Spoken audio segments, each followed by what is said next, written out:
Okay. అయితే ఈరోజు మంచి చెమకుల నుంచి జ్ఞాపకాలు, స్మృతుల నుంచి ఎవరి గురించి మాట్లాడబోతున్నారు? ఏంటి ఆ సంఘటన? ఒకప్పుడు వాహిని స్టూడియోలో ఫైట్స్ నేర్చుకోవటానికి ఎన్టీ రామారావు గారు బిగినింగ్ స్టేజ్లో ఫైట్స్ నేర్చుకోవటానికి వాహిని స్టూడియోకి వచ్చి 2 ఇడ్లీ 1 వడ పెడితే చాలక నాగిరెడ్డి గారిని రిక్వెస్ట్ చేసి టిఫిన్ ఎక్స్ట్రా తెప్పించుకున్నటువంటి ఎన్టీ రామారావు గారు తర్వాత పెరిగి ఆయన చాలా గొప్ప నటుడైన తర్వాత ఆయన్ని ఒకసారి ఏవిఎం స్టూడియోలో చూశానండి నేను. మీరు ఆయన ఎంత శ్రమ చేస్తాడో అంత బాగా తింటాడు.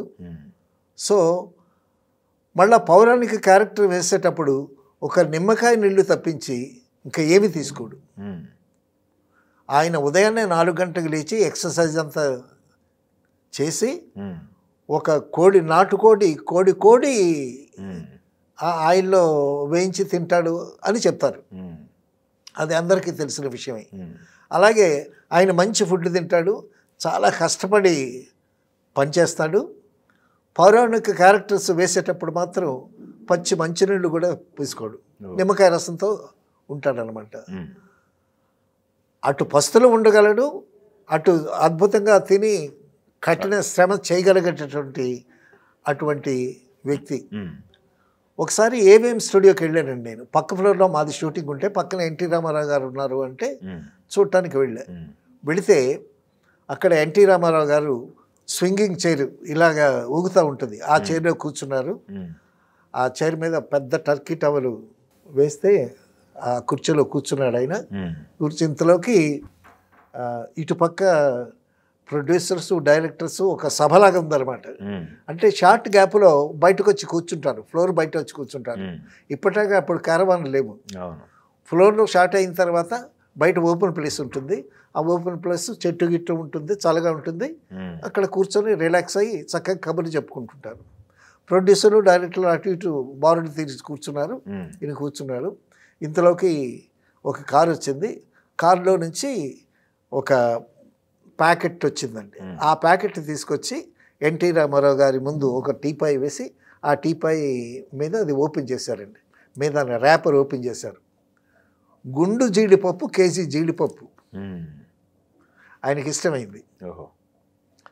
ఆ జీడిపప్పు, కేజీ జీడిపప్పు పక్క వాళ్ళకి 2 పలుకులు పెట్టి మొత్తం ఇలాగ ముందుకు రావటం, ఒక గుప్పిడితో తీసుకోవటం, నోట్లో వేసుకోవటం, వెనక్కి వెళ్ళటం, మళ్ళీ ముందుకు వచ్చేసరికి క్రష్ అయిపోయేదన్నమాట ఈ గుండు జీడిపప్పు.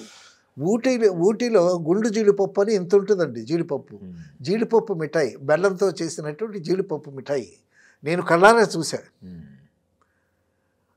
రావటం, ఒక గుప్పిడి తీసుకుని నోట్లో వేసుకోవటం, వెనక్కి వెళ్ళిపోయి ముందుకు వచ్చేసరికి ఇది క్రష్ అయిపోయేది నోట్లో, మళ్ళీ గుప్పిడి తీసుకోవటం, మళ్ళీ తినటం.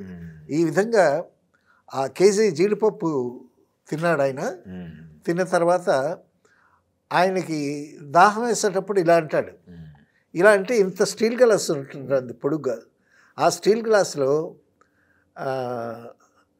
Apple juice 2 bottles Apple juice బాటిల్లో వేసి అది ఇస్తే ఆయన గట్ట తాగేస్తాడు. తాగేసి లాస్ట్ బొట్లు కూడా నాలుక మీద పెంచుతాడు, ఆస్వాదిస్తాడు. ఆయన అంత బాగా తింటాడు, అంత బాగా కష్టపడతాడు, అంత బాగా వ్యక్తుల్ని గౌరవిస్తాడు. ఎవరినైనా సరే ఏమండి అనే సంబోధిస్తాడు. అంత అడుగడుగు తనని తాను పెంచుకుంటూ వచ్చి చాలా అద్భుతమైనటువంటి క్యారెక్టర్స్ చేసి దానవీర సూరకర్ణ అనేటటువంటి మహాకళాఖండాన్ని తీసి అదో పెద్ద రికార్డు. సో అంత గొప్పవాడైనటువంటి ఆయన అన్నిటిలోని నిష్ణాతుడి.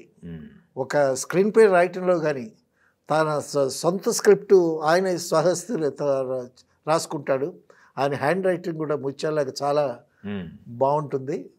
సో అన్నింట ఒక నటనలో కానీ, ఒక శ్రమించడంలో కానీ, అవసరం వచ్చేటప్పుడు పస్తులు ఉండటంలో కానీ, ఒక దేశ రక్షణ నిధికి జోలి పట్టడంలో కానీ అన్నింట చాలా గొప్పవాడే ఎదిగి మనకి చాలా గొప్ప ఆంధ్రుడు తెలుగువాడు అన్న దానికి ఒక గుర్తింపు తెచ్చినటువంటి మహనీయుడు ఎన్టీ రామారావు గారు. Yes thank you.